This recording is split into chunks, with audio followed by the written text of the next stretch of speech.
एक बार की बात है, केरल के एक छोटे से शहर में सुल्तान नामक एक डरावना कब्रिस्तान था। ऐसा कहा जाता था कि उस कब्रिस्तान में विभिन्न प्रकार के अलौकिक शक्तियां रहती थी। एक चांदनी रात को बिली, लूसी और रोहित तीन दोस्त कब्रिस्तान के किनारे पर एकत्रित हुए। अचानक उनको कब्रिस्तान से भयानक फुसफुसाहट की आवाज सुनाई दी।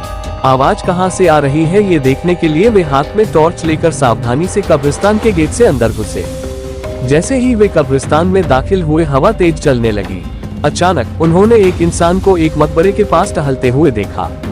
वो उदास और खोया हुआ दिखाई दिया, इसलिए बिली, लूसी और रोहित उसके पास आए और पूछा, कौन हो तुम और इतनी रात को यहाँ क्या कर रहे हो? तो उसने जवाब दिया कि मैं एक आत्मा हूँ और मेरा नाम अकबर है। अकबर ने उन्हें उस भयानक अभिशाप के बारे में बताया जो इस कब्रिस्तान के सभी आत्माओं को परेशान करता था। हर रात एक प्राचीन चुड़ैल जागती थी और कब्रिस्तान पर जादू करती थी और अकबर जैसी मासूम आत्माओं को अपने वश में कर लेती थी। अभिशाप को तोड़ने का एकमात्र तरीका कब्रिस्तान के पीछे जंगल में एक पेड़ के नीचे छिपी हुई मंत्र पुस्तिका को ढूंढना और आधी रात से पहले उसे नष्ट करना था।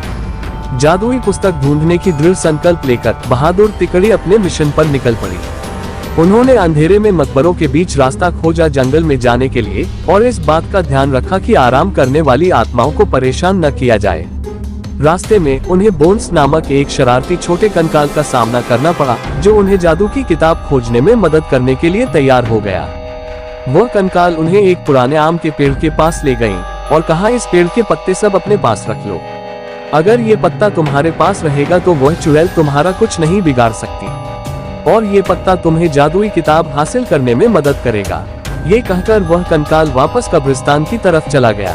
आम के पत्ते को अपने हाथ में लेकर तीन दोस्त जादुई किताब ढूंढने लगे। बहुत ढूंढने के पश्चात जंगल में एक झील के अंदर उन्हें क्षमता हुआ कुछ दिखाई दिया। रोहित को तैरना आता था तो उसने झील के अंदर जाकर वह चमकता बॉक्स ले आया। जैसे ही आम के पत्ते को बॉक्स के ऊपर रखा, वैसे ही बॉक्स खुल गया और चमकती जादुई किताब बाहर निकल आई। आधी रात करीब आते ही वे तीनों अपने हाथों में जादू की किताब लेकर श्राप को तोड़ने के लिए कब्रिस्तान की तरफ बढ़े।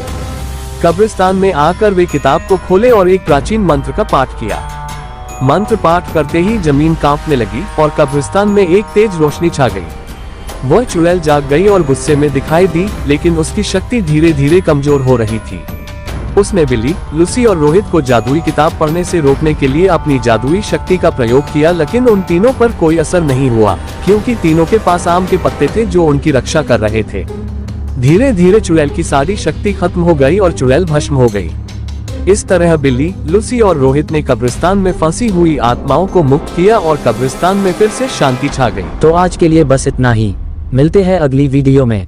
तो अगर आपको ये वीडियो पसंद आया तो वीडियो को लाइक करें और चैनल को सब्सक्राइब करें। जय श्री राम।